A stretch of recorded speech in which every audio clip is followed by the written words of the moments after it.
Now, I want to do some drawings. These are MBA drawings, and I realize you're not all MBA students, but you know, if you just really concentrate on the information I'm about to put up here, I think you'll be able to get it. So I just want you to write it all down, and I think you'll be fine. I think you'll be all right. Okay, so are you ready? So, tell me if you're ready. All right. This is going to take about half a page, so it's a lot of data. It's a very data-driven opportunity here. It's a long one. Okay. All right, let's try this. Okay. Okay, that's not good. That's not good.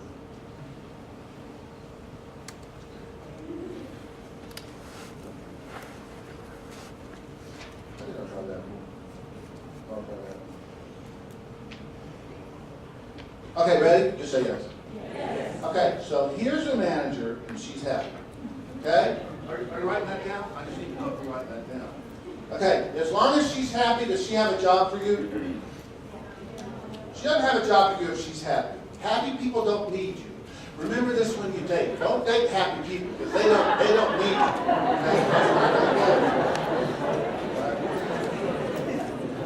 Okay, but over time, one of the things we know about happy people is they become a little bit less happy over time, and you can be sure that eventually they're unhappy.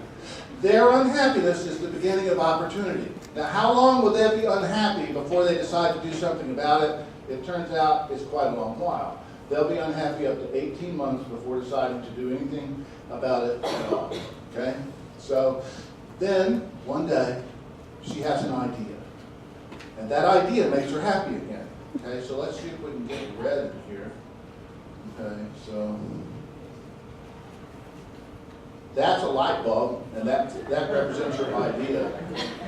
So she's got this idea that she's going to hire somebody. So what's the next thing that she's going to do? This is kind of shocking. She's going to do absolutely nothing for more than 2 weeks.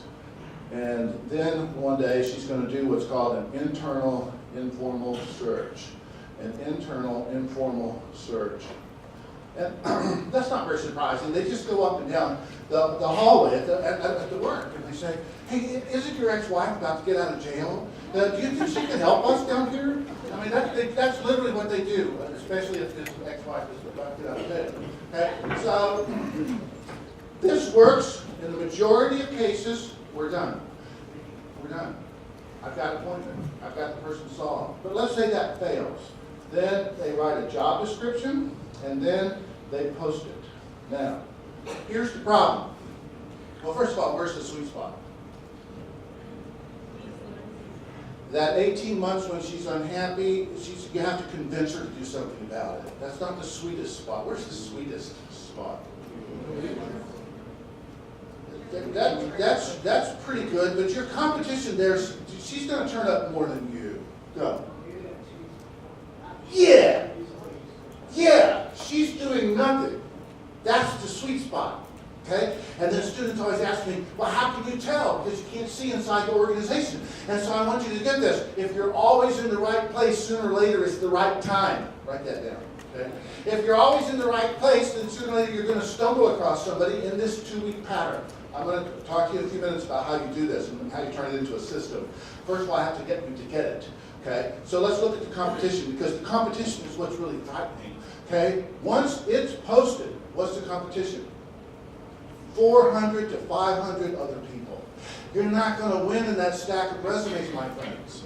You're not going to win there. You can't wait until they post it. It's just too crushing. Okay, what's your competition during the internal informal process? It's about 5 or 6 other people. They're always going to be able to produce about 5 or 6 candidates using that method.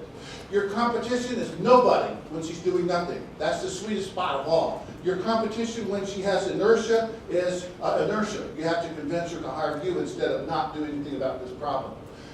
You know what's your competition when she writes the job description? Actually, it's pretty formidable. Once she writes the job description, she's going to ask for a perfect human, and it's not you. Okay, the amazing thing about HR people, there's no one more optimistic on this planet than an HR person writing a job description.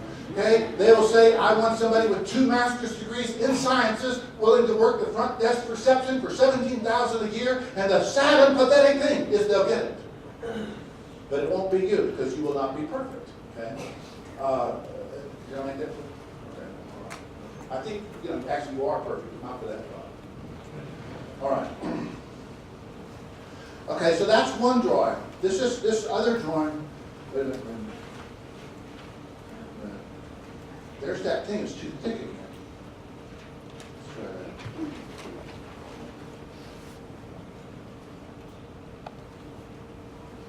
You want a different color? What do you want? Purple. Okay. Oh, okay. Perfect. Okay. All right. So this also is an MBA drawing. Okay. Very sophisticated. Very complicated. Okay. All right. So here is a resume sorting funnel, and 10,000 resumes go into the top of this thing. 10,000 of them. It's hard to make little square things, so I'm just going to make them round. Okay. Because there they are, 10,000 of them. And this has resume sorting software. And then here's the boss's desk right there. And 4 resumes come out of the bottom of that funnel. So what are your chances numerically of getting through that funnel? Well, yeah, slim to none is the correct answer. Numerically, it's 2,500 to 1 against you. If you use Monster or Career Builder, you're literally drawing from millions of resumes. So this is not an unusual number that I'm putting up here, 10,000 at the top. Would it entertain you if I told you how to get through resume sorting software?